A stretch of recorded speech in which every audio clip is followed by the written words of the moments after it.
On that? Yep, sounds great. Okay. Dave, why don't you tell me what your current role is at PDEQ and what your most recent position was? Sure. Currently, I'm the Field Operations Manager for the west side of the state for the Remediation and Redevelopment Division, which means I oversee the Grand Rapids, Kalamazoo, Lansing, Cadillac, and the Upper Peninsula districts of the Remediation and Redevelopment Division. Prior to that, I was the district supervisor for the Grand Rapids district. Okay. And what's your role in the Wolverine investigation? Right now, I kind of help facilitate what the district needs to get their job done. I check in with the supervisor. I make some help out with some policy issues if they arise. Try to sub in for the supervisor and their staff when they're too busy for that work. Okay. So are you on a day-to-day basis with the Wolverine investigation? Not anymore. I have, again, responsibility for those other 4 districts, so I work with those other districts, doing much the same facilitation of the work, making sure they get what they need to get the job done. Okay. And when did your role change? Late in September of 2017. Okay. And so you went from district supervisor in Grand Rapids to your current role. Right. And what was what was were you due for a bump up or And two districts. okay. There were interviews for those 2 positions that became vacant when 2 other people got promotions. Okay. So there was an interview, bunch of people, myself included, and I was one of the selected candidates. Okay. So when did you first learn about the existence of the House Street dump site? It first came to my attention in January of 2017. And before that, House Street was nothing you'd ever heard of? It wasn't on... No, it was like a lot of those old Act 87 dumps that we have everywhere across the state. It was one of those things that we had some record that it existed, but it was never on anybody's radar. Okay. And so what were the circumstances of your discovery or your learning of The local citizens group came to us and expressed concern about potential for there to be contamination of the groundwater from waste disposal up at that location. And specifically, what kind of evidence did they provide back then? They provided information that Wolverine used Scotch Guard in their processes, and they were concerned that the wastes from the processes would contain that Scotch Guard material, which would have the PFAS compounds in it. And so that was the specific information that led us to do the investigation, or ask for the investigation. When did you ask for the investigation? We finally got together with Wolverine in the middle of March after looking into, the information, trying to find the resources to get, hand that off to. Because we'd already been engaged with Wolverine, we wanted to continue the style of engagement, which was to sit down and say, we think you need to do this. And that worked out after, our internal work to be about the middle of March. Okay. Would it be fair to say that until the existence of House Street was brought to your attention, you didn't know where Wolverine's waste disposal had occurred, or you thought it was only at a specific location? It wasn't part of our investigations. We were looking at the tannery. We were focused on the tannery. The fact that they had had waste, from the demolition had already been taken care of by our waste management and radiological protection division. It was not something RRD was looking into, or the Remediation and Redevelopment Division. We were focused on, contamination in the ground that we were aware of at the tannery. Okay. And so the dump sites, the landfills that Wolverine's historic waste disposal, that was not on anybody's radar? No. Okay. Should it have been? should it have been? That's a good question. I can't go back and say, boy, we should have checked for the waste disposal for every business in Michigan. That not a practical thing.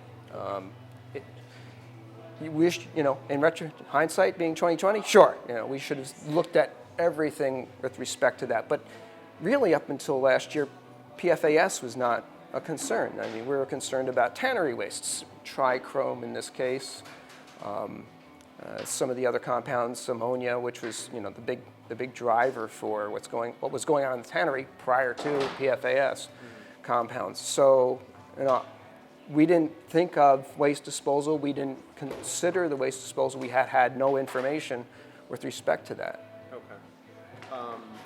When did so after you had the January meeting with Concerned citizens, what did you do? What were your initial steps? Our initial steps were, try to figure out, okay, what is this House Street place, and is it something we need to be concerned about? We get, lots of complaints in. Most of them turn out to be kind of a lower level concern, if they're a concern at all. But in this case, yes, this was an Act 87. It was licensed specifically by and for Wolverine. And so then, it became a more genuine risk, and, we took the steps to kind of figure out, okay, what do we need to do with this? Also, at the same time, I had 3 vacancies in the unit, a 4th one pending. I had somebody who's going to retire, so we were working on filling vacancies, so we had somebody to hand that off to. So we were doing our background work. I called, their attorneys had switched at that same time, so I called the attorney and made the arrangement to have that March meeting with Wolverine to ask them to do that work. Okay. There was, let's see here. Are you familiar with this email from Mark Worrell on January 25th? That's... Yeah. Okay. And what happened to this? When this was, it looks like this email appears to be, okay, the subject line, area that we discussed yesterday.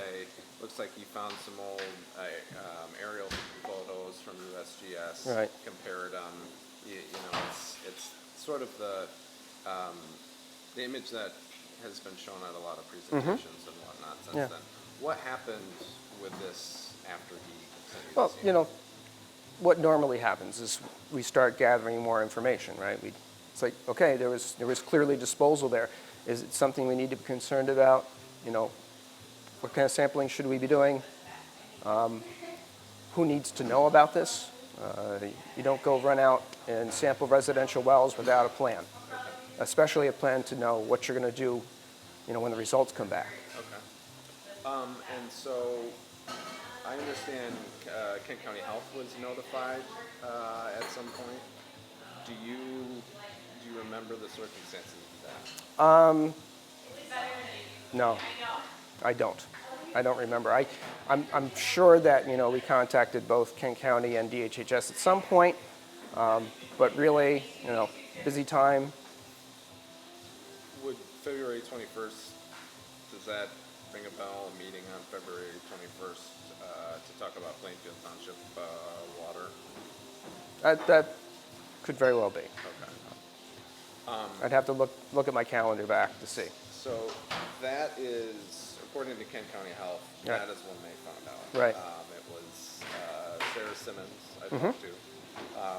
Said there was a meeting at DEQ involving Plainfield Township, DEQ, Kent County Health, some engineers for Plainfield Township, and it was a fairly extensive meeting to discuss PFAS. I think John Bradley from Superfund was there. Right.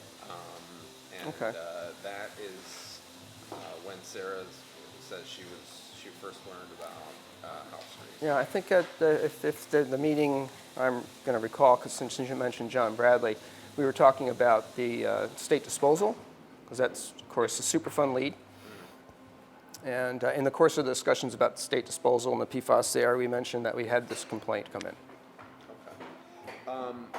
Sarah said that the discussion of House Street occurred during a break during the meeting. Does that ring a bell for you? You know, her words were it was a, oh, by the way, we have this other site related to PFAS, right. And it looks like she said, you know, there was a quick presentation. You said you kind of flagged it during a break, mm-hmm. and said, you know, here's this other site that we're looking at. Right. Is that kind of how you reckon? That could very well be. I'll trust Sarah's memory on that. Okay. She also said that at the time, what she was told is that it would be about a year before there was anything done about it. Does that? That wouldn't surprise me to have, you know, made a timeline like that. I don't want to overpromise on getting investigations done. And again, as I said, you know, I'm still trying to hire people. In fact, right around that same time is when we got 2 new environmental quality analysts in, as well as my secretary. So 3 of the vacancies were filled by that, you know, right in that same week, probably. Garret, what do you mean by get anything done? Do you mean like remediation? It was, we'll take a look at this within a year. Oh, that we'd take a look at it. Yeah. Are you clear on that, David? Yeah, that we would, you know, in the course of investigate? Getting the investigation done, yeah, within a year. That the timeline would be that we would start in a year, or that we would start and work on it, blah, blah, blah, over the course of the year? It was... I want to be clear on this, because... Let me take a look. Because if you're saying that it's implied that DEQ wouldn't have sought to address the issue within a year's timeline, I think that's a little different than, you know, we would solve it and have some sort of remediation plan. No, not solved or anything. Okay. But it does, according to Sarah, it was discussed as in, you know, the initial inquiry would begin within a year. The initial inquiry would begin within a year. Yeah, it'd be. And this would have been February of last year? Yeah, February 21st. Is that accurate, David? I can imagine, you know, saying that, yeah, we'll get to this. You know, this is a complaint that's on our desk, on the many complaints, and we'll try to get to it within, you know, certainly within the year.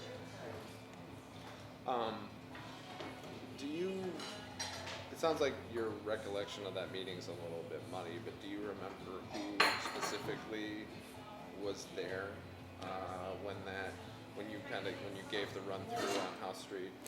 Well, you mentioned John Bradley. You mentioned some Plainfield Township officials, and I can kind of remember the meeting, but I can't tell you without my notes, you know, if who in particular was there. Okay.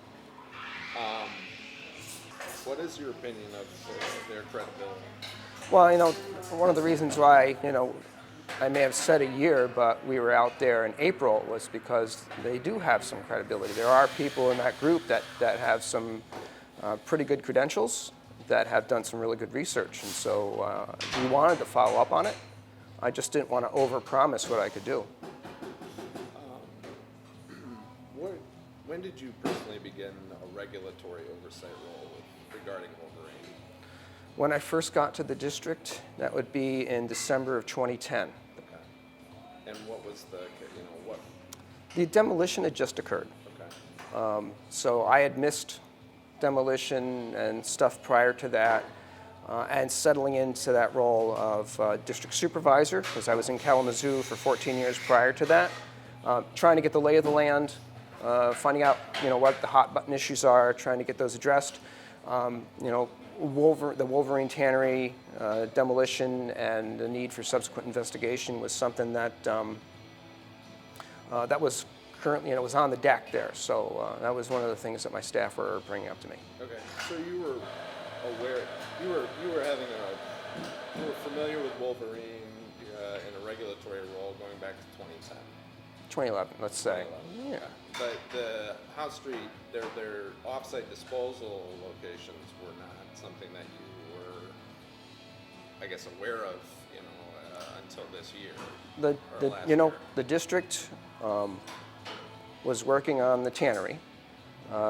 The other disposal area that was of record had been closed regulatorily with a remedial action plan in the 90s. So no other disposal was the subject of any kind of regulatory response. Would it be fair to say that the general understanding of Wolverine's historic disposal was that it more or less all went to Boulder Creek or the Northeast Gravel site? You know, I can't even remember that being a topic of discussion for, when my staff came to me and said, this is what we're doing with Wolverine. Disposal was not a topic of discussion. It was all about the tannery. It was all about what we needed to do in the next steps. Were there public health risks? Do they need to be addressed? How are we going to get that done? And so off-site disposal, it came onto your radar when Dr. Miskey said, hey, they use Scotch Current and you need to look at areas where they put their waste. That's entirely fair. Okay. When did you become familiar with, was that January meeting, was that the first time you became familiar with the connection between Wolverine and PFAS? I think that the group had a separate meeting from the DEQ with Wolverine in the fall of 2016, and they had requested at that time that Wolverine sample for PFAS at the tannery. And I think Wolverine brought that up to me sometime in December and said, we're going to, they asked us to do that, we're going to do that. And I said, great, knock yourself out. But, it didn't resonate as far as, thinking about anything other than the tannery. Okay. What was your familiarity with the PFAS chemistry before that? Nil. I mean, I knew about Wurtsmith as an issue because the supervisors meet monthly and we talk about things that are coming up and things that are in play, and certainly Wurtsmith is getting a lot of attention. So Mike Jury would update us on what was going on there, but didn't make the connection from firefighting foam at Wurtsmith to the tannery. Okay. What's your meeting? You set up a meeting with John Bile on March 14th, and what was discussed? I laid out the information that I had from CCRR, and I said, I want you guys, in addition to talking about things that are going on at the tannery and how we wanted them to move forward there, I think I want you to sample for this stuff up here. And they agreed to do that. So I guess within a month we were out sampling. Was there any pushback in terms of, why do we need to sample for this, and what's the point? Well, if you're representing a client, you ask all those questions. Why should we do this? What's the importance of that? And just to see how serious, we think that is. So yeah, they said, let me talk to my client. John clearly understood that it was something that, I told him, we'll do it if you don't want to. But I preferred, Wolverine take the lead on that. And it was in very short order that they agreed to, but then they had to gear up to it. You're aware sampling for PFAS is not something you just walk out and do. Right. I thought a month was a pretty good turnaround for getting that work done. So you told Bile in March that DEQ would sample homes if Wolverine wasn't willing to. Yeah. What prompted the April testing? What prompted the meeting and then the testing? Was there a specific event? The meeting I had with CCRR in Was there January. anything else? No. There wasn't a well permit that came into Kent County Health? That was kind of concurrent with us. Our discussions with Wolverine was to, we want you to sample this, and then you're right, that well pit permit did come up for that area, just north of the disposal area, Okay. along Brent, I think.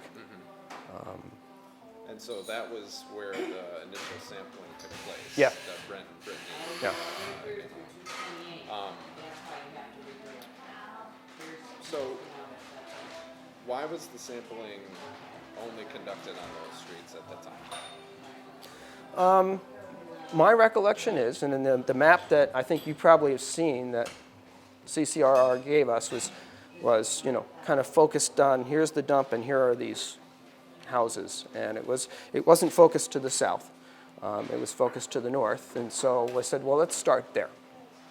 So the map that CCR supplied you guys, that was sort of a large part of the decision to sample Brittany first? Yes.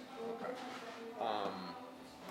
Was there any kind of discussion of sampling to the south? Did you look at the hydrogeology or make basic sort of assumptions on where groundwater flow looks like it might be? Subsequent to the sampling that was occurred, before the results came back, we were already talking about, okay, what's the next steps here?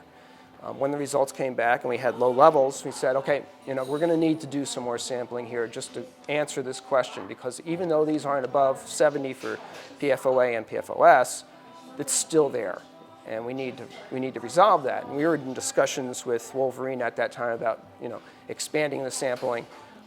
We were going to work first on the disposal area before moving out to anywhere else, typical of any investigation. Then the sample for the Armory came in, because the Department of Defense, independent of everybody, decided to test all their facilities nationwide. And when that result came back, it was pretty clear that we needed to move quickly to sample in the neighborhoods, south.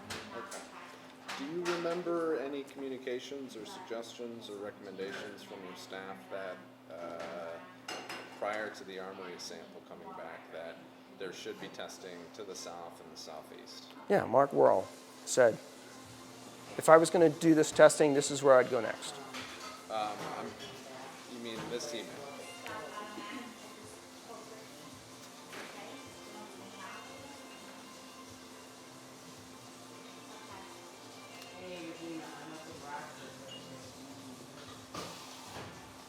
Yeah.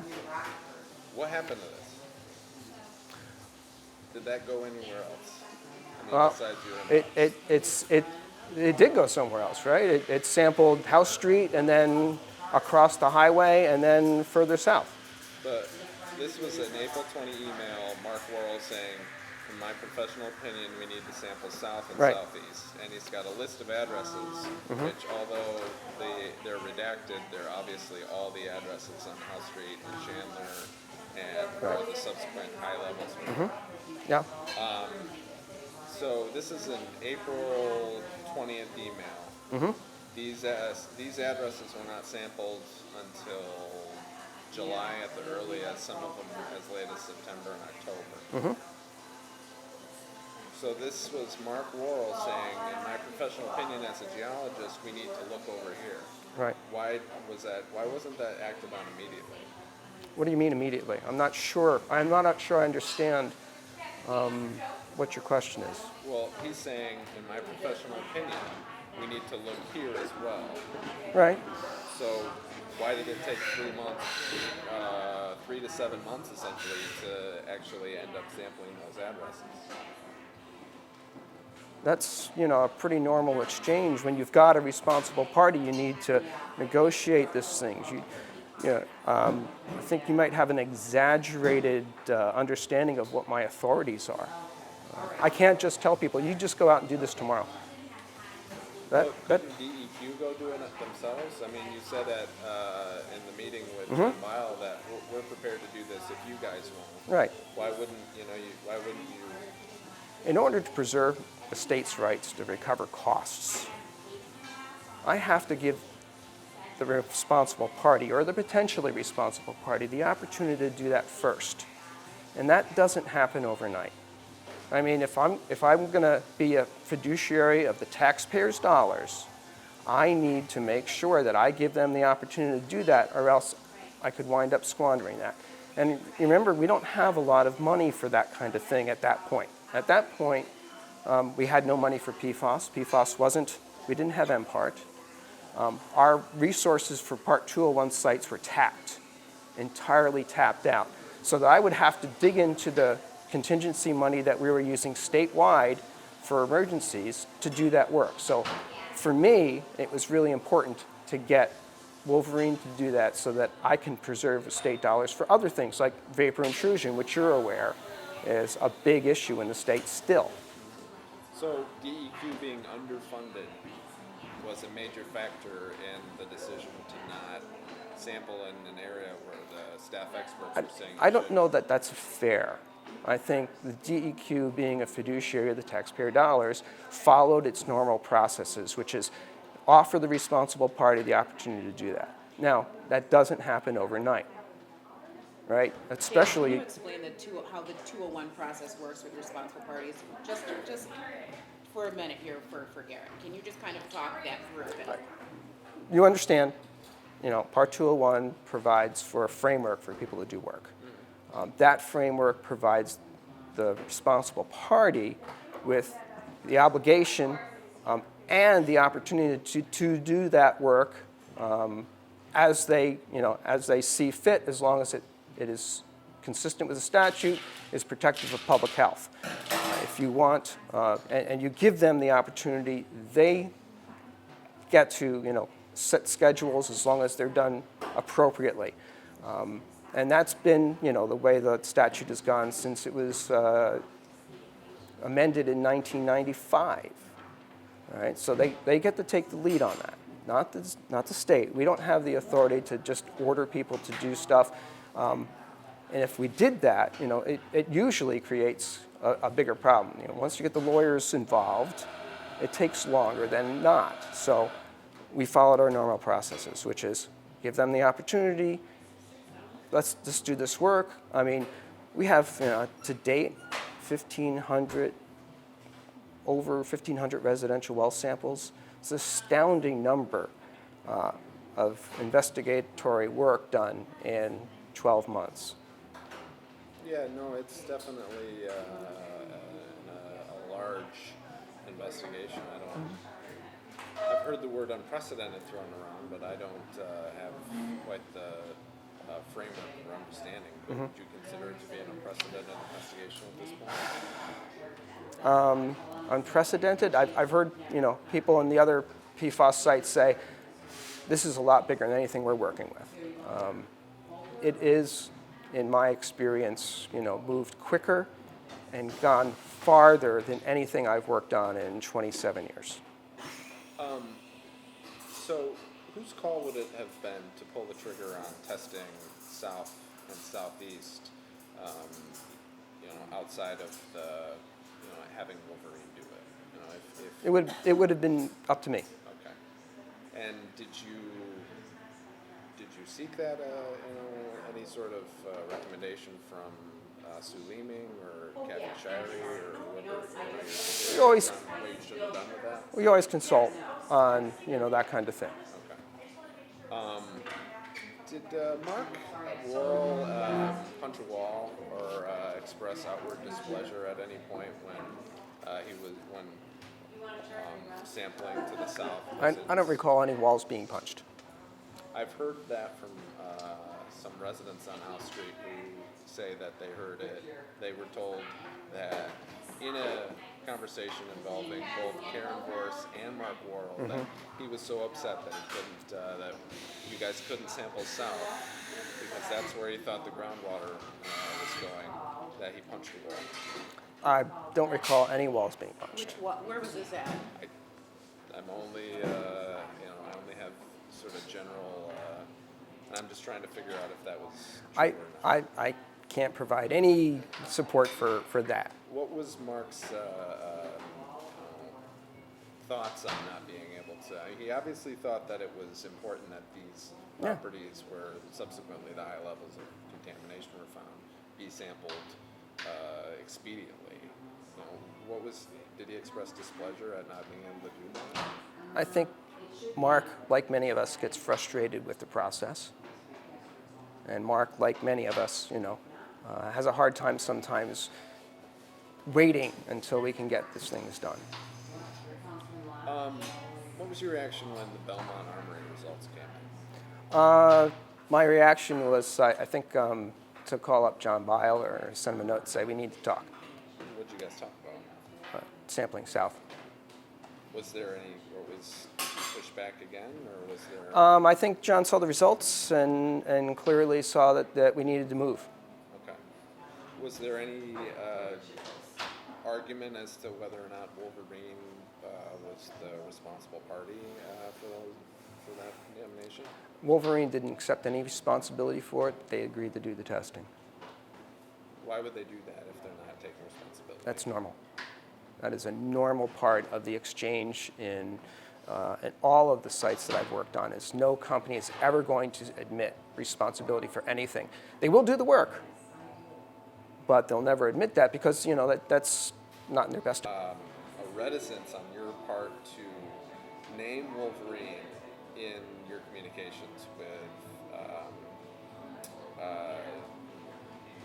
Sue Leeming, Kathy Shirey, other supervisors, people above you. Mm-hmm.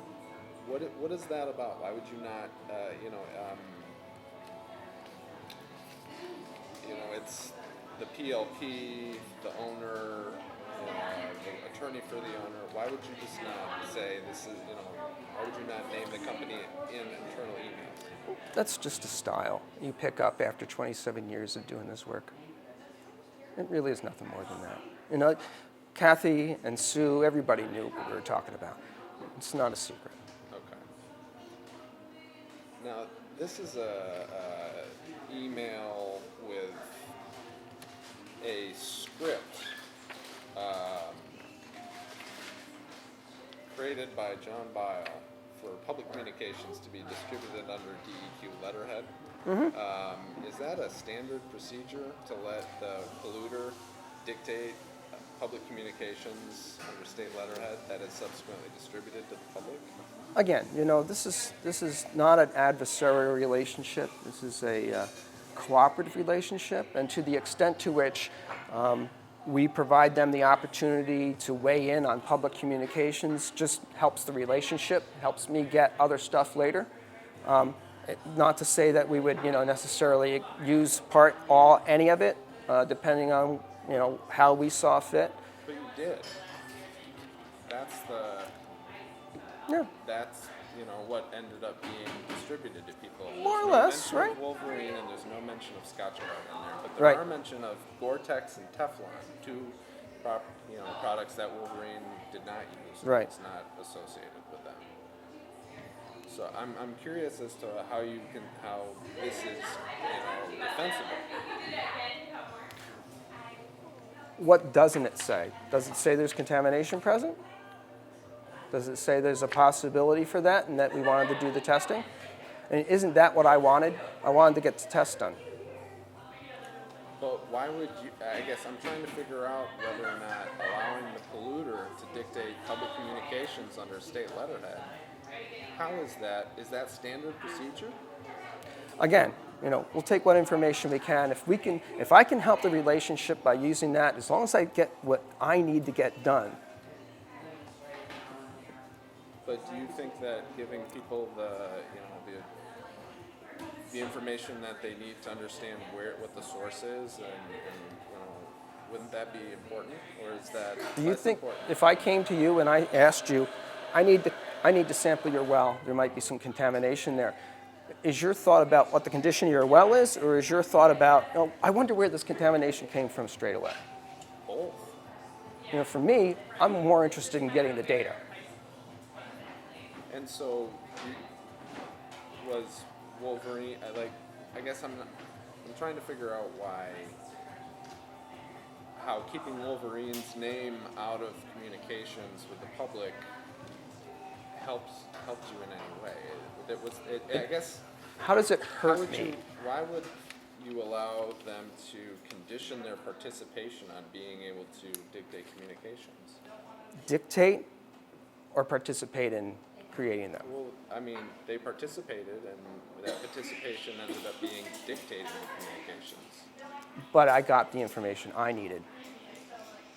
All right? So is that an ends justify the means sort of approach? Again, this is about relationships. It's about maintaining relationships, making relationships go. It's not about he's the polluter and I'm the good guy. It's about we've got a problem, how do we fix it most expediently? And if, I can help the relationship by using information which I would have normally done anyway, I need to sample this well. Do I care how it's couched as long as I get the data I need to make sure that public health's protected? At that point, it's about, is the contamination there? It's not about who's to blame. People run around and go right to blame when the first thing to do is public health at risk? And let me get that information first. Wait, at this point you had that information, didn't you? I mean, the armory results had come in. The armory results come in, but you understand that the geology out there is pretty weird. I don't know at this point where anything is, so let's get all the information I can. If Wolverine's going to do the work, does it matter to me whether or not I'm having banner headlines, Wolverine caused contamination, or does it matter to me, let's get all the data I can as quickly as possible? Why would you then not test south when your geologist was telling you in April that that's what you need to do if you're trying to get information as quickly as possible? Again, the initial testing was below. What's the next step in the investigation as this process proceeds? That's what was being negotiated at that point when that sample came in. Dave, I have a question there just for clarification.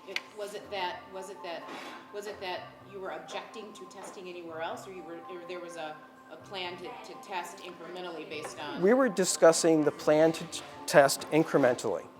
Let's start at the disposal area and work our way out. That's the normal way it gets done. Okay, so do you, I guess, do you regret now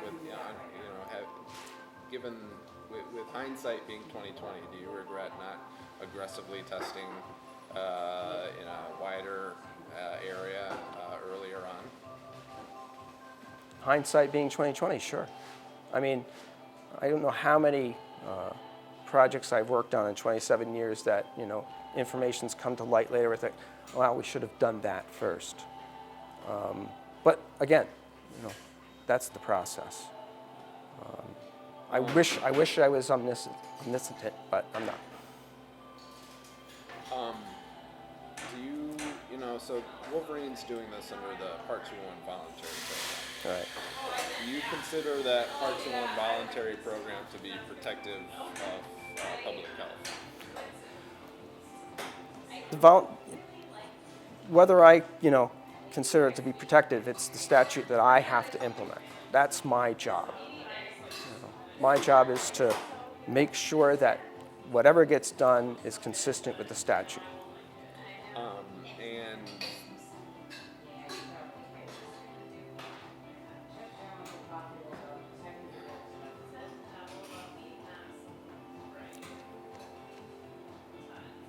what would you say to somebody who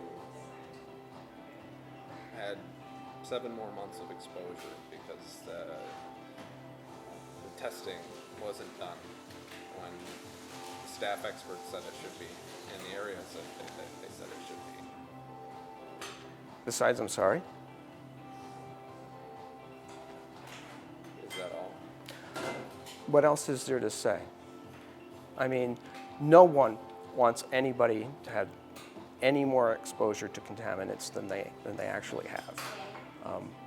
But, the DEQ didn't put the contamination in the aquifer. The DEQ's got to follow what the statute provides. I thought we did that. I thought we did that pretty darn quickly.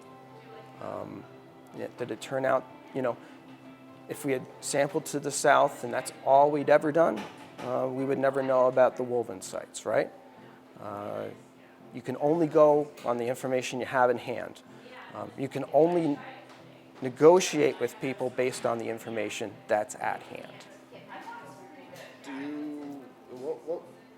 What would, in a perfect world, what would have given DEQ you and DEQ the authority to test more aggressively earlier? Unlimited money. The taxpayers want to give us, an unlimited budget. We can do everything. But, again, we're living in the real world, right? We have a statute. We follow the statute. We have people working on all kinds of projects that you're aware of, like vapor intrusion. We can't stop those projects midstream on a complaint where we have no or limited data and change the full direction. That's unfair to the people that we're working with on those other projects. It's unfair to the other people who may be being exposed to contamination at those other locations. And it doesn't make sense from how do you do your job with the resources that you're given. I'd like you to take a look at a video clip. Can you do that for a second? And then I'm going to ask you one final question. Sure. Are we still rolling while he's looking at this video clip? Yeah. Just that real quick.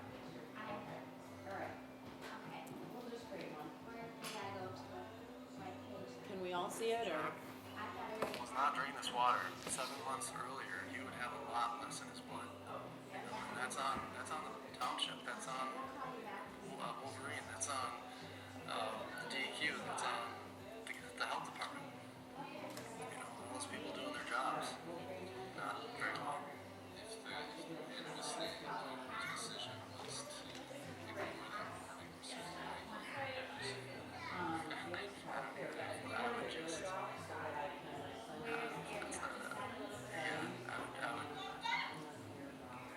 I don't know. Yeah, I might not even talk at him. I might just shove him up against the wall and just growl in his face. I don't know. Not good. This is my family.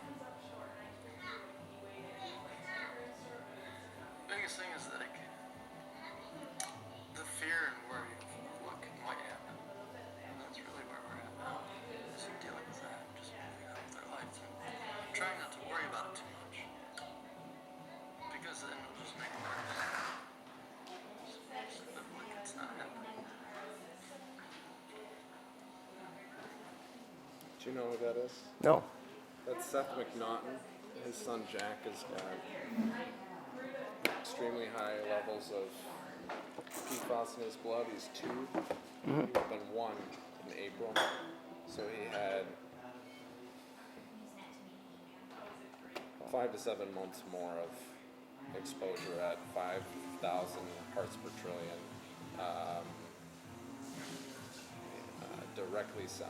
His address is on that list that Mark Laurel suggested in April, that these properties need to be sampled unless a rigorous geologic investigation or there's demonstration that they're on municipal water. So not testing, not acting on his recommendation, exposed this young boy to 7 more months of PFAS at 5,000 parts per trillion, and now he's 2, and he's got PFAS in his blood at levels that are similar to what a 3M factory worker would have after a lifetime of working in that chemical factory. Mm-hmm. So, what is your reaction to that? Do you still feel like, this investigation, at least in the initial steps of it, in 2017, was conducted adequately?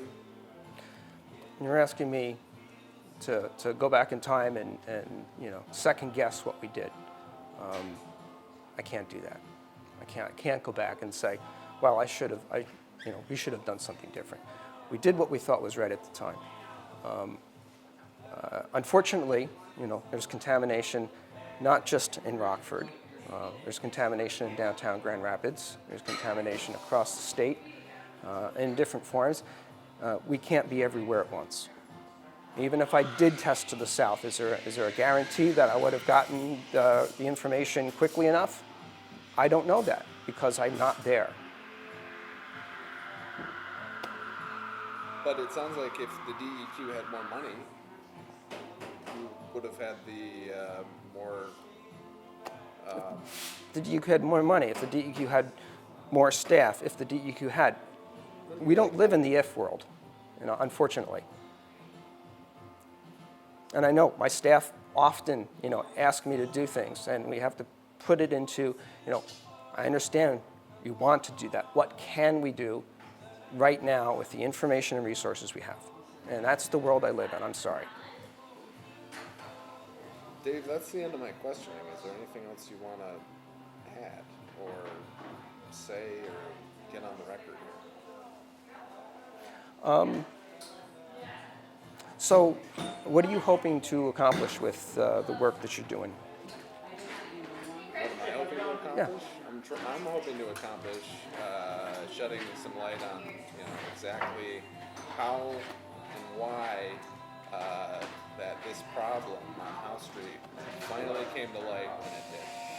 Because it does appear to me that this would not have come to light if it weren't for external factors at, coincidental external factors at key moments. The well permit on Brent Street, the Armory results, the citizens group, right? It seems like the outside forces have moved this investigation, have given an investigation urgency at every point, and it doesn't seem to that urgency doesn't seem to have been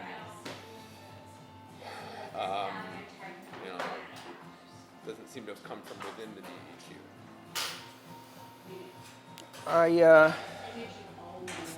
don't want you to mistake the fact that we're a bunch of people who are doing our jobs every day and not getting jumping up and down and getting excited for a lack of urgency. Those things certainly help move the ball forward. It's true, it's not something that we connected. And again, I can't do anything about the past.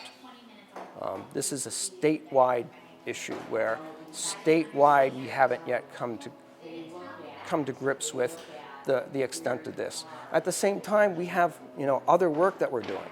We have underground storage tanks that are being cleaned up. We have vapor intrusion projects that are still in the planning stages that have to be implemented or are being implemented now statewide.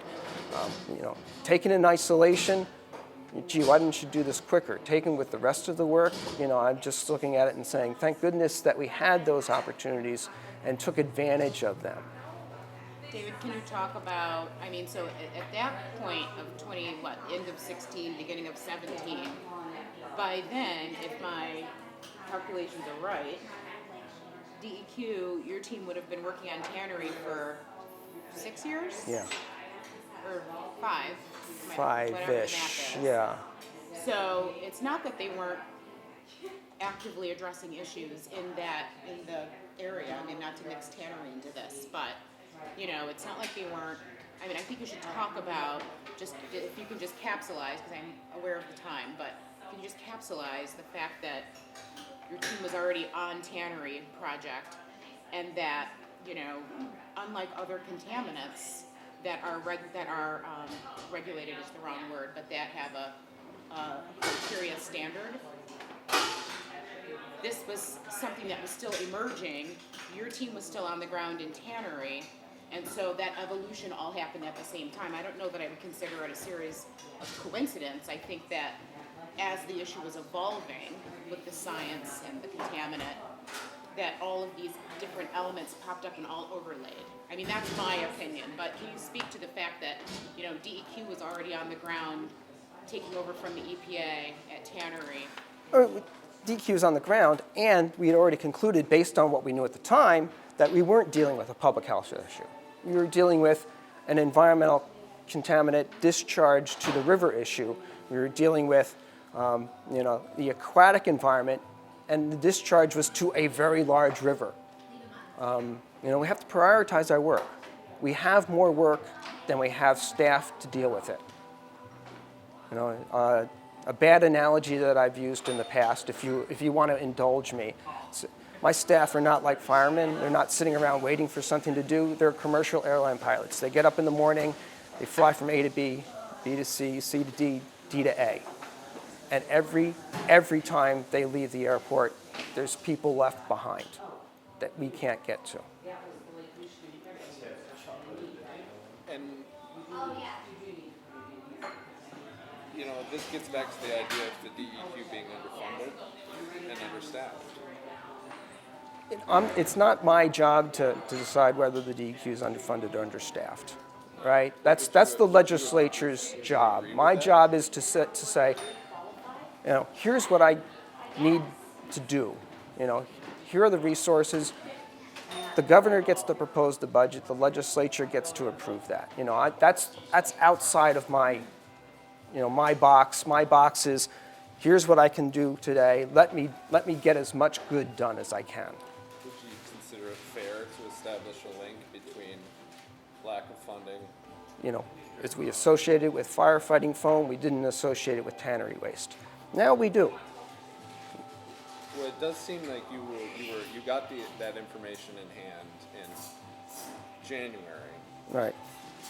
You didn't pass it along to the health department until February. It took a outside act, coincidental outside act, a well permit at the health department in March to spark testing in April that would likely not have gone any farther than that unless the armory result came in. See, now you've got two speculative things there. That That's in the not absence speculative, that's your words. in the there. absence of the well permit, we were still pursuing testing. In the absence, in the presence of the armory, we were still going to be doing more testing. Where that testing occurred may have been different as a result of that, but that we would have pursued this would not. If the armory hadn't come in, when would testing, when do you think, in your best estimate, when do you think testing would have occurred south and southeast if the armory result had not coincidentally come in? After we had finished testing the disposal property itself. And when was that going to happen? Again, you're asking me to speculate on something where we were in negotiations. That's how this works. Would it have been months, a year? I have another email, I don't have it printed out, but I have another email where you, back and forth with Sarah Simmons, say, Wolverine probably wouldn't agree to quarterly testing, retesting on Brent and Brittany. We're looking at 6 months to a year, before getting onto the House Street site itself. So it does appear like, had these coincidental events not happened, people might still be drinking this water unknowingly. Outside of those emails, though, David, when the CCRR. Okay, W is the other thing. When the CCR sent their information, from the time that there are emails with specific conversations, though, was work still happening? I mean, were there conversations still taking place, meetings still happening, people were consulting, looking up background? I mean, there were things that were happening. Yeah. So, I mean, can you kind of speak to what that would have looked like? Other than email conversations that were written. I mean, other than, again, we will continue to pursue this. We would have been going on. We would have been talking to Wolverine. We have been talking to our partners, trying to get that work done. That's the way the program works. On that note, I really got to jam to the next meeting. So I'm sure you've got follow-up questions. Let us know.